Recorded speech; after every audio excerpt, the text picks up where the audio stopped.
С правой стороны у нас будут находиться более маленькие помещения. Мы, конечно, будем перестраивать перегородки, некоторые убирать, увеличивать, уменьшать. Планы амбициозные. Цокольный этаж бывшего здания Ингушского госуниверситета преобразят до неузнаваемости. Здесь планируют провести масштабную реконструкцию. Первый в истории региона дом молодежных организаций. Это будет место встреч, работы, обсуждения проектов и слетов. С левой стороны у нас будут находиться, уже находятся более крупные помещения, они будут общие, они предназначены для того, чтобы там проводились круглые столы, там проводились собрания молодежи, до 100 человек, до 150 человек. Единовременно центр сможет охватить и проводить 3 мероприятия параллельно. В общем планируется более 20 организаций, то, что тут соберется.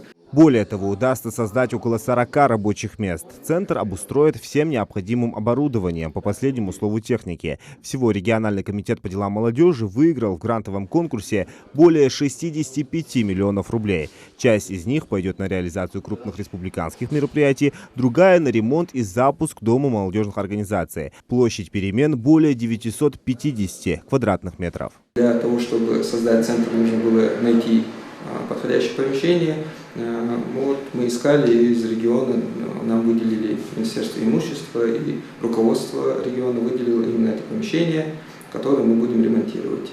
Там я хотел бы сказать нашим зрителям, что цокольный этаж подходит для создания этого центра, потому что у него очень высокие потолки. Всю необходимую ремонтную деятельность мы проведем и сделаем это место максимально комфортным для расположения там центра.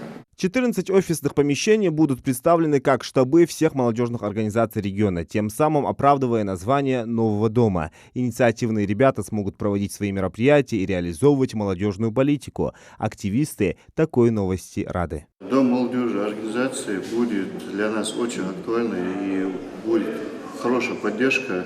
Мы можем вместе встречаться с молодежью, можем обсудить дальнейшие планы.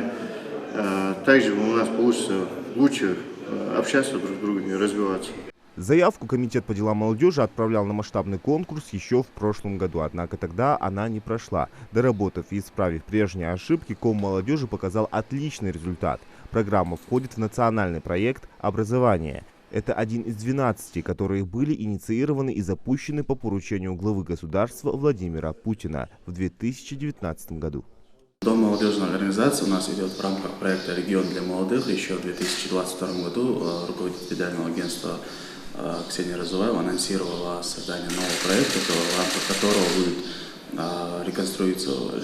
будет проходить масштабная реконструкция молодежной инфраструктуры в регионах, а также софинансирование на реализацию дорожной карты по молодежной политике. Первый дом молодежных организаций в регионе распахнет свои двери в конце следующего года. Ремонт начнут в начале 24-го, как только средства поступят на счет. Селимхан Калоев, Юсуп Ханиев, Рахман Цуров. Новости 24.